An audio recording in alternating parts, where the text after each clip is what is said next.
பள்ளி பெயர்கள் மற்றும் கல்வி நிறுவனங்களின் பெயர்களில் சாதி பெயரை நீக்க வேண்டும் என்று தற்போது தமிழக அரசுக்கு ஒரு நபர் குழு பரிந்துரை செய்திருக்கிறது. பள்ளி முதல் உயர்கல்வி வரைக்கும் உள்ள அனைத்து நிறுவனங்களிலும் பெயர்களில் இருக்கக்கூடிய சாதியை நீக்க வேண்டும் என்றும் தற்போது ஒரு நபர் குழு பரிந்துரை செய்திருக்கின்றது. பள்ளி பெயர்களில் சாதியை நீக்க வேண்டும் என தமிழக அரசிற்கு ஓய்வு பெற்ற நீதிபதி சந்துரு தலைமையிலான ஒரு நபர் குழு பரிந்துரை செய்திருக்கிறது. எந்த ஒரு கல்வி நிறுவனமும் புதிய பள்ளியை நிறுவ முற்பட்டால் பள்ளி பெயரில் சாதி இருக்கக்கூடாது என நிபந்தனை விதிக்க வேண்டும் என்றும் தற்போது தமிழக அரசிற்கு அந்த ஒரு நபர் குழுவானது பரிந்துரை செய்திருக்கிறது. தற்போதுள்ள பள்ளிகளில் இருக்கக்கூடிய சாதி பெயரையும் நீக்க அறிவுறுத்த வேண்டும் என்றும் ஓய்வு பெற்ற நீதிபதி சந்து தலைமையிலான ஒரு நபர் குழு பரிந்துரை செய்திருக்கிறது.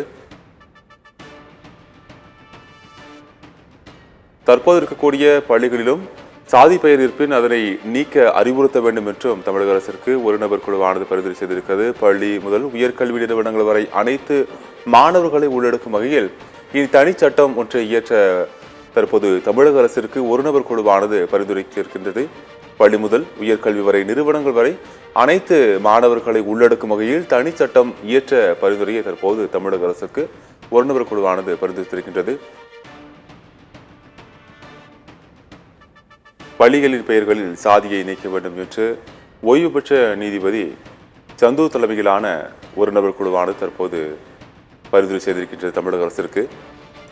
அண்மை செய்தி பார்த்து வருகின்றோம். பள்ளி கல்லூரிகளில் சாதி ரீதியிலான வன்முறையை தடுக்க அமைக்கப்பட்ட முன்னாள் நீதிபதி தற்போது சந்து தலைமையிலான ஒரு நபர் குழு தற்போது தமிழக அரசிற்கு பரிந்துரை வைத்திருந்தது.